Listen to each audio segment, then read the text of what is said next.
Okay, so friends, moving forward, the next question. This is skill-based assessment question number 9, and the concept name is goal congruence. Sir, goal congruence का मतलब होता है कि अगर एक division में, एक ऑर्गेनाइजेशन में, मान लीजिए कि दो डिविजन्स है, मतलब कि डिवीजन का मतलब होता है कि एक ही ऑर्गेनाइजेशन में आपने हिस्से कर दिए हैं अलग अलग काम के बेसिस पे, कि आपका अलग काम है, आपका अलग काम है। तो एक ही कंपनी के दो हिस्से हैं, दोनों की अलग अलग ड्यूटी आपने दे के रखी है। अब दोनों ऑर्गेनाइजेशन ने, मतलब ये जो दोनों डिवीजन है, इनको टारगेट दिया जाता है कि आप अपने हिसाब से, आपको इतना % टारगेट अचीव करना है प्रॉफिट का, आपको इतना % अचीव करना है। और ये बात समझ लीजिए कि अगर इनके डिवीजन ने अच्छा काम किया तो वहां पे जो बंदा बैठा है उसकी तरक्की होने वाली है, वहां पे जो काम करते हैं उसका प्रोग्रेस होगा, उससे इंसेंटिव्स मिलेंगे। तो हर डिवीजन मैनेजर चाहता है कि उसका डिवीजन आगे ग्रो करे। अगर ये डिवीजन आगे ग्रो करते हैं तो इसके बंदे को इंसेंटिव मिल जाएंगे, यहां पे जो काम कर रहे हैं वो सारे एम्प्लॉइज खुश रहेंगे, क्योंकि आपने पढ़ा है प्रॉफिट लिंक प्लान, और इनके डिवीजन का जो परफॉर्मेंस मेजर किया जाता है वो उससे किया जाता है कि आपने कितना अच्छा काम किया, आपका परसेंटेज प्रॉफिट कितना, आपका टर्नओवर कितना, आपका कुल मिला के एब्सोल्यूट टर्म्स में प्रॉफिट कितना गया है, ये सब टर्म्स में। और स्पेशली एंड ये वाला जो डिविजनल मैनेजर रहेगा ये भी चाहेगा कि मैं अच्छा प्रॉफिट करूं, अच्छा टर्नओवर करूं। तो दोनों के दोनों लगे हुए हैं रेस में, कौन अच्छा काम करता है, कौन अच्छा प्रॉफिट करके देता है। लेकिन आप एक बहुत ही इंपॉर्टेंट चीज में अटक जाते हो जिसका नाम है हमारी कंपनी। बेटा एक बात मुझे बताइए कि अगर ये डिवीजन अच्छा परफॉर्म कर रहा है, ये डिवीजन नीचे परफॉर्म कर, दैट मींस अच्छा परफॉर्म नहीं कर रहा है, तो इससे नुकसान किसका होगा? ये हमारा कंपनी का ही नुकसान होगा, क्योंकि आप दोनों जो जिसके हिस्सा हो वो तो पूरी मेन कंपनी का अगर नुकसान हो रहा है ओवरऑल, तो ये कितना भी ऊपर उठे तो कंपनी का उससे नुकसान ही होता है। तो गोल कॉन्ग्रुएंस कॉन्सेप्ट आपको ये सिखाता है कि बेटा आपको अपना स्वार्थ छोड़ के अपने भाई की भी मदद करनी है, यानी कि अपने डिविजनल मैनेजर की भी मदद करनी है, भले ही वो दूसरे डिवीजन का है, भले ही उससे आपको कोई प्रॉफिट नहीं है, लेकिन उससे अगर कंपनी को फायदा पहुंचता है तो आपको भले ही ऐसे डिसीजंस लेने पड़ते हैं जो कि आपके भले ही नुकसानदायक हो लेकिन ओवरऑल कंपनी के लिए फायदेमंद हो। खुद का स्वार्थ छोड़ के दुनिया का भला सोचना, अपने भाई का भला सोचना, इसे कहते हैं गोल कॉन्ग्रुएंस, राइट। हमें अपनी कंपनी के जो मेन लक्ष्य है, कंपनी का जो मेन गोल है, उससे भूलना नहीं है। खुद के पर्सनल स्वार्थ के लिए अपन कंपनी के गोल को भूल जाए, ये अच्छी बात नहीं है। तो ये क्वेश्चन में हम ये चीज और डिटेल में समझेंगे कि इससे हम प्रैक्टिकली कैसे अप्लाई कर सकते हैं। चलिए मेरे साथ में। तो मदर कंपनी के पास में दो बिजनेस यूनिट्स हैं, जैसे मैंने आपको बताया था। जैसे ये मदर कंपनी है, ठीक है ना, ये मेन कंपनी है जिसके लिए हम लोग काम करते हैं। इसके दो डिवीजन हैं। डिवीजन का मतलब होता है कि आपने अपने कंपनी का हिस्सा करके रखा है, बांट के रखा है, क्योंकि आप चाहते हो कि भाई तू अपना काम तू देख, तू अलग काम कर। दैट मींस आप अपने कंपनी में डिवीजन को इसलिए बनाते हो ताकि आप फंक्शंस डिवाइड कर सको, अपने मतलब अलग अलग यूनिट कर सको कि भाई तू ये वाला काम तू खुद से ही कर, मुझे इसमें आपका डिसीजन चाहिए, आपका इन्वॉल्वमेंट पूरे के पूरे, आपके लेबर्स अपना डिसीजन के हिसाब से अपना काम करो। तो हमने इस कंपनी में कौन से डिवीजन किए? एक है बीपीओ यूनिट, एक है हमारा बीपीओ यूनिट, एंड सेकंड हमारा जो यूनिट है उसका नाम है केपीओ यूनिट। और आप देख सकते कि इनका काम क्या है, दोनों के काम दिए हुए यहाँ पे। बीपीओ काम करता है एंगेज इन टेली मार्केटिंग, ये हमारे गुड्स को बेचने का काम, मार्केटिंग करने का काम करता है, telemarketing. This is the job of the BPO unit. और इसका काम क्या है सर? ये फोकस करता है बिजनेस एनालिटिक्स के ऊपर में। ये फोकस करता है किसके ऊपर में? बिजनेस एनालिटिक्स के ऊपर में। ये हमारी कंपनी का मेन काम क्या है? इन दोनों में हम काम करते हैं। हमने अपने कंपनी को दो हिस्सों में डिवाइड करके रखा है, एक है BPO unit, second is the KPO unit. दोनों का काम मैंने आपको बताया हुआ है। आगे देखते हैं। Recently the CEO was reviewing half yearly financial data and had the following की इंडाइसेस। सीईओ जो हमारी कंपनी का है, यानी कि जो यहां पे बैठता है सीईओ, जो पूरी कंपनी को ऑपरेट करता है, उसने क्या देखा है कि हमारा जो फाइनेंशियल रिजल्ट है वो इस प्रकार से है। अब ऑब्वियसली सर हमारी जो कंपनी है वो दो हिस्सों में टूट चुकी है, तो अगर इस कंपनी का फाइनेंशियल अलग बनेंगे और इस कंपनी के फाइनेंशियल्स अलग बनेंगे, और मैं आपसे पूछता हूं कि अगर ये कंपनी ने 100 रुपए कमाए हैं और इस कंपनी ने 50 रुपए कमाए हैं, तो कुल मिला के हमारी कंपनी ने, जो मदर कंपनी है, उसने कितने कमाए हैं? 150 रुपए। यानी कि पापा ने कितने कमाए हैं? 150 रुपए, क्योंकि उनके दोनों लड़कों की कमाई से ही उनका घर चलता है। तो क्या मैं कह सकता हूं कि पापा ने कुल मिला के 150 रुपए कमाए हैं? क्योंकि ये कमाई तो ये जाके अपने पापा को ही देंगे, क्योंकि इनके ही तो है ना वो डिवीजन, इनके ही हिस्सा है। इन दोनों को चिपका दो, इनके बीच में जो दीवार है उसको हटा दो, तो आपको मिल जाएगा। तो ये इनकी ही हिस्सेदारी है। तो ये बात आप समझ के चलिए। Okay, turnover of the BPO, जो बीपीओ हमारा पहला भाई है, पहला डिवीजन है, उसकी 90% कैपेसिटी पे वो काम करता है। सर कैपेसिटी का मतलब क्या होता है? यहां पे देखिए, कैपेसिटी का मतलब होता है बेटा आपकी औकात। औकात। आपकी अगर 100 पे काम करने की, अगर कुल मिला के आपके उसमें 100 की काम करने की क्षमता है तो आप कितने पे काम कर रहे हो? 90% पे काम कर रहे हो। 90% कैपेसिटी को आपने यूज किया है। अगर आप 1000 यूनिट बना सकते हो अपने पास में, तो आप खाली कितने बना रहे हो? आप 900 यूनिट्स पे ही काम कर रहे हो, 100 यूनिट आप नहीं बना रहे हो, यानी कि पूरी क्षमता को आप यूज नहीं कर रहे हो। तो हमारा जो 90% कैपेसिटी पे जो हमारी कमाई है, जो अपना टर्नओवर है, जो हमने माल बेचा है, वो है 250 लाख रुपए का। हमने जो केपीओ यूनिट है, यानी कि जो हमारा दूसरा यूनिट है भाई, वो 60% कैपेसिटी पे काम कर रहा है। अपनी क्षमता का खाली 60% वो इस्तेमाल कर रहा है, और उसका जो टर्नओवर, उसने जो माल बेचा है साल भर में, वो कितने का है? 550 लाख रुपए का है। Profit margin of the BPO and KPO units respectively, वो बता रहे हैं कि profit margin, sir profit margin का मतलब क्या होता है? ये देखो, this is the meaning of profit margin. ये आपको मुझे बताना नहीं चाहिए, फिर भी मैं आपको बता रहा हूं। पहला प्रॉफिट मार्जिन है हमारा 18%, सेकेंड इज 15%। इसे कैसे हम पढ़ेंगे वो समझिए कि अगर मैं 100 रुपए का माल बेचता हूं तो हर 100 रुपए में से 18%, 18 रुपीज मेरा जो है वो मेरा प्रॉफिट बचता है। प्रॉफिट मतलब कि सारे खर्चों को हटाने के बाद में, सेल्स लेस आपके जितने भी एक्सपेंसेस, आपका कॉस्ट है, उसे हम कहते हैं प्रॉफिट। तो अगर इस केस में अगर आपका तो इसका मतलब क्या हुआ कि अगर आपने 100 रुपए का माल बेचा है और आपके पास में अगर प्रॉफिट बचता है 18 रुपए का, तो आपने कितने का कहा? 82 रुपीज का आपका क्या है? एक्सपेंसेस, आपका कॉस्ट है। और इस केस में अगर मैं बताऊं तो अगर आप 100 रुपए का माल बेचते हैं तो आपके कितने खर्चे लग गए? आपके 85 रुपीज का कॉस्ट लग गए और आपको 15 रुपए बचते हैं। This is the meaning of the profit margin, कि हर 100 रुपए बेचने पे आपको पास में कितने रुपए जेब में बचते हैं। तो आपका है 18% और 15% रिस्पेक्टिवली, दोनों कंपनीज का बता दिया हमने। पहला है बीपीओ कंपनी का एंड सेकंड है हमारा केपीओ कंपनी का। Present number of shared employees from the BPO unit to the KPO unit. ये बात बहुत ध्यान से समझना कि हमारे पास में सर 2 यूनिट है, एक है हमारा बीपीओ यूनिट, एक है हमारा केपीओ यूनिट। ये है BPO and this is the KPO. हम क्या करते हैं ना सर, ध्यान से सुनना, बीपीओ यूनिट में जितने भी एम्प्लॉइज काम करते हैं उनमें से हम क्या करते हैं, 10 एम्प्लॉइज को हम केपीओ में भेज देते हैं। सर क्यों भेजते हैं? देखिए, पहली बात तो कंपनी के ही दोनों हिस्सा है। अब एक भाई को जरूरत है, एक भाई के पास में 10 एम्प्लॉइज की जरूरत है, उसने अपने भाई को बोल दिया कि यार तेरी ऑर्गेनाइजेशन से, तेरी कंपनी से, तेरे डिविजन से मुझे वो 10 लड़के दे देना प्लीज, क्योंकि हमारी कंपनी के ही वो हिस्सा है, उसमें कोई प्रॉब्लम नहीं है, लेकिन इनकी सैलरी तो पूरी यहां से जाती है। तो मेरा भाई जो है ना वो थोड़ा टेंशन में आ जाता है जब मैं उसको बोलता हूं कि बार बार मेरे को दे दे, क्योंकि उन्हें भी उस एम्प्लॉय के काम पड़ते हैं, बट वो मेरे पास में काम करते रहते हैं और मैं अपने क्या करता हूं, पैसे बचा लेता हूं, क्योंकि मुझे मार्केट से नहीं तो वो एम्प्लॉइज को लेके आना होगा, मुझे ढूंढ के लाना होगा, अपने पास करवाने के लिए उनको पैसे देने होंगे। अब सेम सैलरी पे वो हम दोनों के पास में काम कर लेते हैं ऐसे 10 लोग। तो ये वाला जो भाई है ना वो बोलता है कि यार तू हमेशा ऐसा करता मेरे साथ में, जाना यार कहीं से उठा लेना, मेरे एम्प्लॉइज को मत लिया कर, मेरे पास काम चलता रहता, बार बार डिस्टर्ब मत किया कर। बट ये बोल रहा है कि यार भैया ना बहुत महंगा है, बहुत स्पेंडिंग बहुत ज्यादा है उनके ऊपर में, खर्चा बहुत ज्यादा है, इसलिए मैं ना फिलहाल के लिए ऐसे ही काम चलाऊंगा। हमें भी फायदा, आपको भी फायदा ही है ना भैया, छोड़ो ना वो सब बातों को।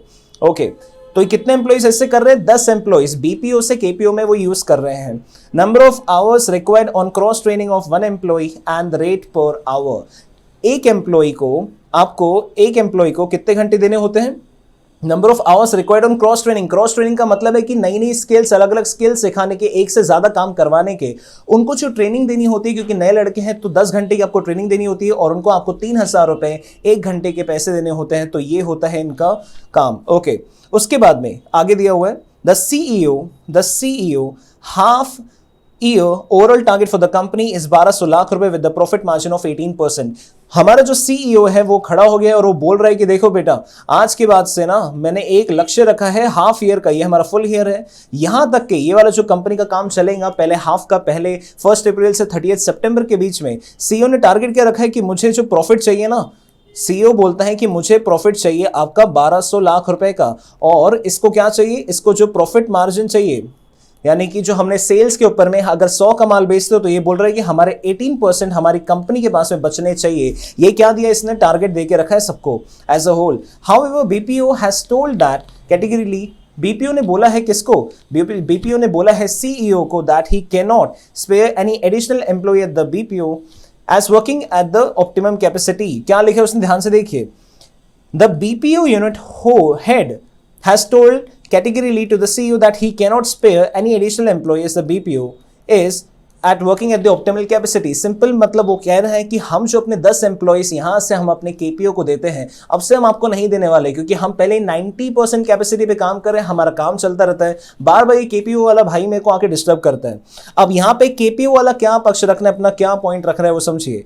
केपीओ बोल रहा है on the other hand find it cost effective, वो बोल रहा है कि भैया मेरे पैसे बचते हैं, मेरे लिए काफी इकोनॉमिकल है, बहुत अच्छा होता है मेरे लिए, to cross train the employees of the BPO for specific task instead of hiring from the market. मैं मार्केट से ना खरीद के आपसे ही ले लूंगा अगली बार से, भैया ऐसे ही चलने देते हैं। तो एक कौन बोल रहा है, केपीओ, लेकिन बीपीओ बोल रहा है कि मैं अगली बार से नहीं देने वाला, क्योंकि मेरे पास में काम अटक जाता है मेरा।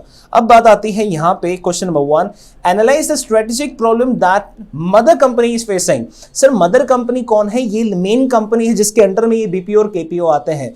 तो क्या तकलीफ हमारी कंपनी को फेस हो रही है, क्या आप मुझे बता सकते हैं?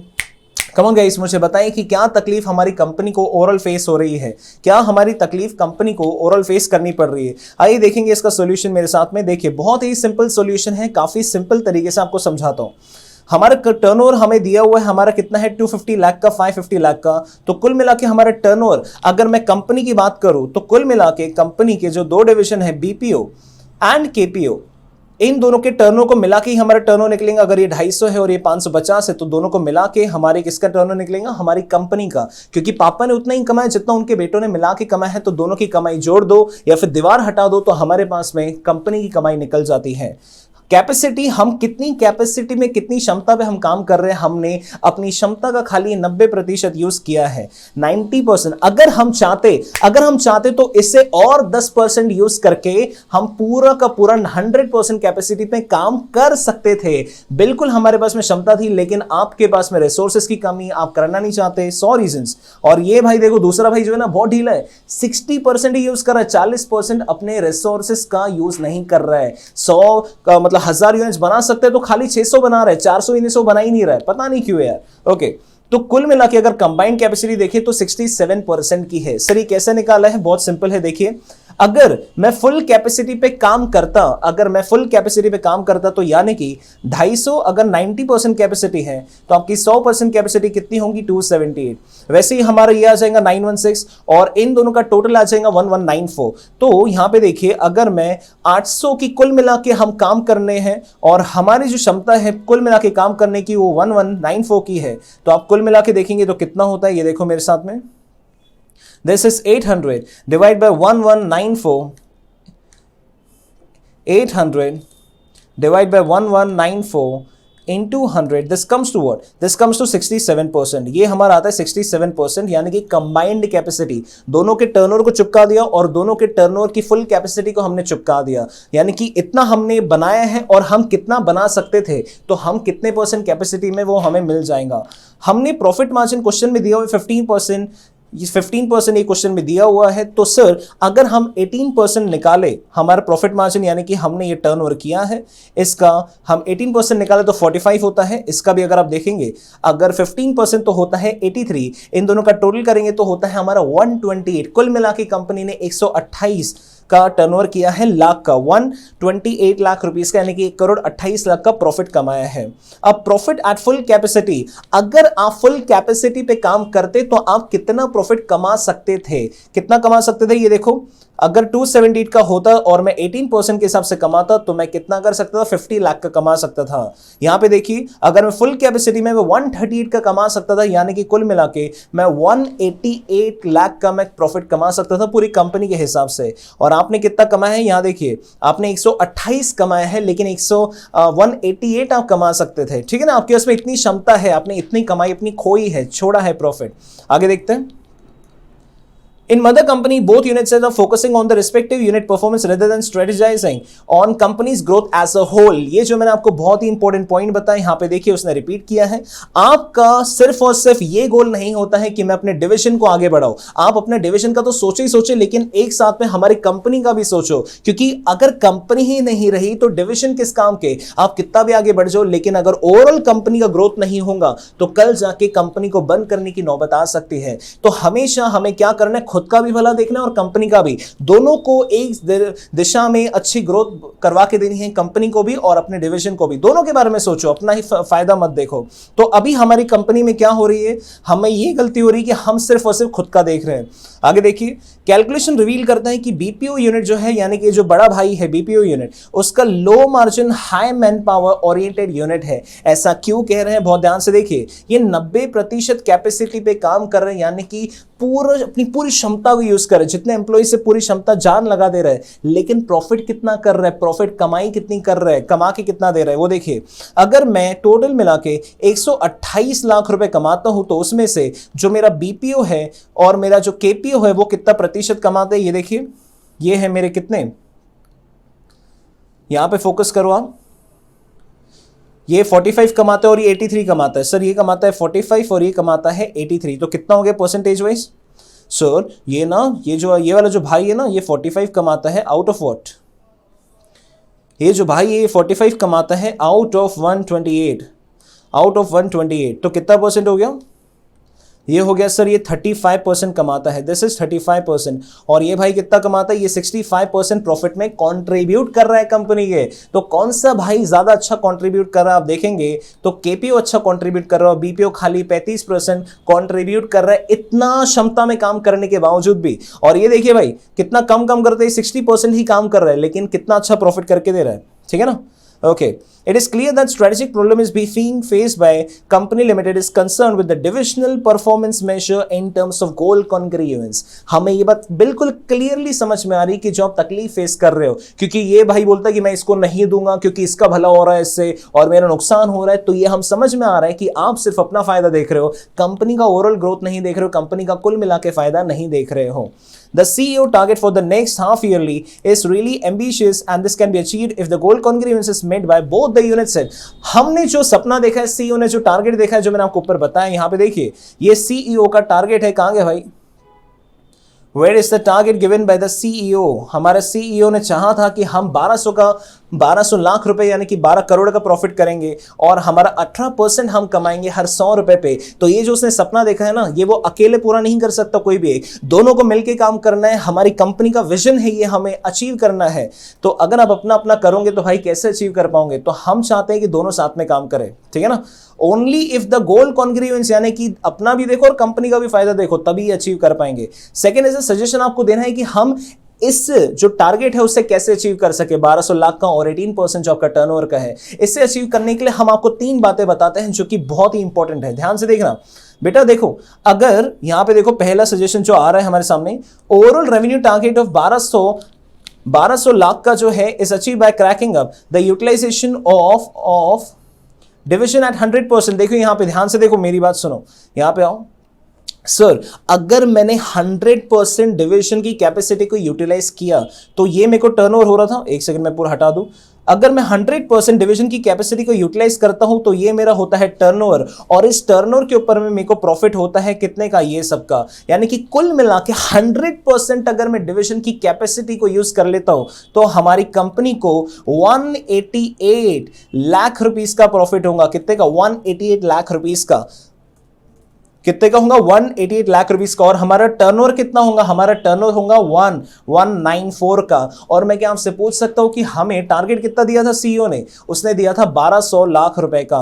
कितने का दिया था? 1200 लाख रुपए का दिया था। तो हम कितना दूर अपने टारगेट से अगर हमने अचीव कर लिया तो हम खाली 6 लाख रुपए दूर रहेंगे, बाकी हमने ऑलमोस्ट पूरा अचीव कर लेंगे अगर हमने 100% कैपेसिटी पे काम किया तो पहला सजेशन आप क्या देंगे कि 100% कैपेसिटी पे काम करो, ठीक है ना। तो हमने डिस्कस किया फर्स्ट हमारा पॉइंट। सेकंड हमारा जो सजेशन आ रहा है वो है कि हमारा जो प्रॉफिट हमें 16% पे, company profit margin to 16% calculated full capacity to be increase by 2% by means of cost cutting. Sir अगर मेरे को इतना परसेंटेज अचीव करना है, कितना परसेंट? यहां पे देखिए, यहां पे देखो मेरा कितना परसेंट हो रहा है। देखो ये है सर मेरा प्रॉफिट मार्जिन 16% मेरा प्रॉफिट मार्जिन हो रहा है, लेकिन हमारा जो टारगेट है वो 18% का है। सर यहां पे देखो, अगर मेरा जो प्रॉफिट है वो कैसे आता है? मेरा सेल्स लेस कॉस्ट आता है।